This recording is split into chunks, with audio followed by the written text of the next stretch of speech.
Today, in Section C of Part 1 of Vigyan Bhairav Grant, we will discuss step by step the process of attaining the form of peace through Shanta Nama Shakti. O Devi, I hear the profound resonance of your inquiry. On page 12 of our sacred text, in verses 22 and 23, you asked with such pure, unwavering devotion, Deva Dev Trishulanka, O Lord of Lords, bearing the trident, how can the absolute, formless, space and time transcending reality of Vairav be truly realized? You're seeking to know how my ultimate, tranquil nature can be experienced directly by the seeker. So listen closely, O beloved, for I'm going to reveal the precise, structured path to this realization. You see, the key to this profound mystery lies in what we call Shantana Mama Shakti. Think of this as the divine, intensely peaceful energy that descends the exact moment all your mental and energetic agitation entirely ceases. Through this beautiful energy, one attains Shanta Swarup, the ultimate state of tranquility. Now, this isn't just some intellectual idea to ponder over. No, it's a direct, experiential realization, and it's born from something so simple yet so profound, tracking the sacred, unending rhythm of your very own breath. To truly grasp this, we're going to journey through a macro view of the cosmic breath cycle, which unfolds in 6 continuous phases. Understand this deeply. Each and every breath you take literally contains the absolute power of universal creation and dissolution. By observing this timeline, from the outward prana, through the external void, back inward with the apana, and finally resting in the internal void, you are tracing the very heartbeat of the cosmos. Let's begin this sacred observation together. We'll start with step 1, which is all about finding your stability and observing the prana. The entire foundation of this cosmic realization requires profound inner stability. You must become completely still, acting as nothing more than the silent witness to the life force flowing out of you. Just observe the prana. This is the vital outward breath. It ascends beautifully from the lotus of the heart and moves outward to the Dwadasanta, which is a space precisely 12 finger breaths outside your physical body. In the simplest terms, you're just watching the life force as it exits your heart center and dissolves into the open space before you. Let's break down this initial observation from 5 vital perspectives so it truly settles in your mind. Spiritually speaking, observing the prana awakens your pure witness consciousness. You see, you're no longer the one breathing, you become the observer of the breath. Religiously, it's about honoring the outward flow of divine will into the universe.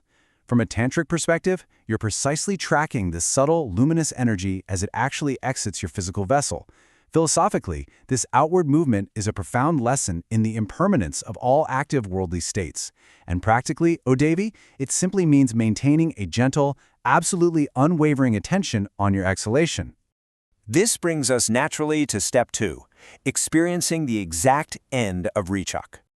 We're approaching a critical threshold in our journey right here. It's that exact, silent moment your outward breath reaches its absolute conclusion.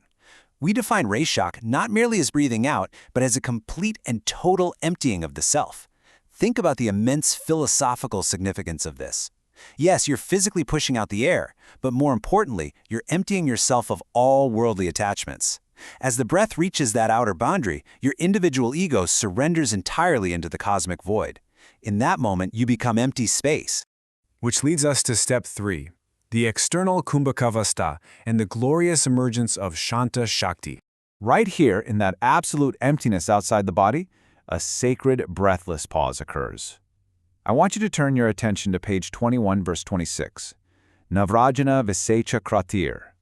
When the breath neither goes out from the heart to the Dwadasanta, nor enters from the Dwadasanta back to the heart, when prana and apana completely cease their movement, in that absolute, thoughtless center, the peaceful form of Bhairav naturally emerges. It's a spontaneous dawning.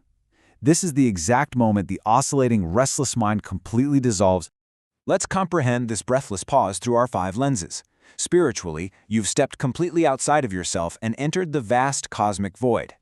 Religiously, you're experiencing the pure, undisturbed stillness of the divine. Now, tantrically, this is the doorway of Bahya Kumbhaka, the true mastery of external breath retention. Philosophically, it marks the total cessation of your oscillating mind. Because as you'll see, where there is no breath, there is no thought. And practically, you're just resting in the space outside your body, holding the breath away without any physical force or strain whatsoever. You simply exist in the emptiness. Now, the cycle must continue to step 4, which is apana observation. That external void can't last forever in the realm of time, can it? So the divine instruction shifts inward, marking the gentle beginning of the inhalation. Now you must observe the apana. Apana is that downward, inward-flowing vital energy. It is the inhalation that draws the vast cosmic consciousness back from the outside universe, pulling it deeply, intimately back into your own heart space. It's a beautiful return. This is the nourishing life force coming back to its true home. And just like the outward breath, we move to step 5, experiencing the end of Purak. Just as you carefully tracked the end of the exhalation, you must now track the exact millisecond your incoming breath completes its journey into the body. This sensation of Purak, or filling, carries immense significance. Spiritually, it's the realization of absolute inner completeness. You lack absolutely nothing. Religiously, it is the act of receiving the absolute fullness of divine grace right into your being. Tantrically, we see it as the energetic culmination of drawing the universe inside yourself. Philosophically, it proves that the entire macrocosm is perfectly contained within the microcosm of you. And on a practical level, you're simply focusing on the physical sensation of a fully expanded chest and a heart absolutely brimming with life. Once we're full, we reach step 6, the re-emergence of the inner Kumbhaka Vasta. The breath has filled you entirely, and once again it naturally stops. I want you to notice the beautiful symmetry of this practice, O Devi. In the Bahya Kumbhaka, that external void we discussed, you realize the infinite universe outside of yourself, dissolving your ego into the cosmos. But now, in the Antar Kumbhaka, the internal void, you realize the infinite universe completely within yourself. You've expanded your soul to contain the entire cosmos.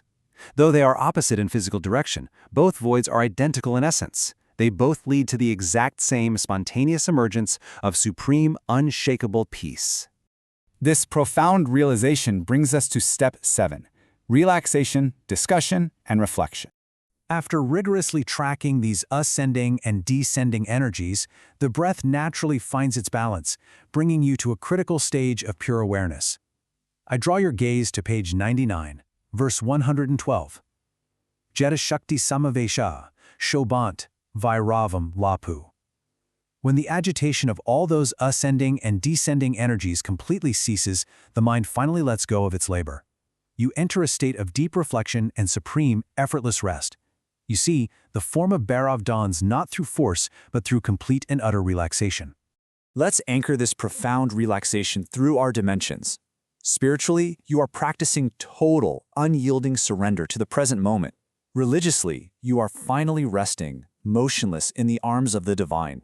Tantrically, this represents perfect integration, the complete neutralizing of all ascending and descending currents. Philosophically, you're entering non-dual reflection. The duality ends right here. The observer merges entirely with the observed. And practically, you're simply engaging in the conscious, absolute release of all remaining physical and mental tension. Let it all go. And at last, we arrive at step 8, the expression of calm nature, the Shanta Swarup. This is the ultimate culmination of our majestic journey. As the Sanskrit so beautifully declares, at the very end of the agitation of energy, the ultimate peaceful form of Bhairava is fully revealed. At this stage, you no longer just witness peace. You are permanently transformed.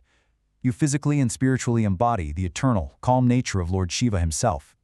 The Shantanama Shakti has completed its divine work within you. Just look at how this final expression of peace completely transforms every aspect of existence. Spiritually, you achieve Jivan Mukti, ultimate liberation while still breathing in this physical body. Religiously, it is the attainment of permanent salvation and absolute unity with God. Tantrically, it is the full, radiant awakening of your once dormant cosmic energy.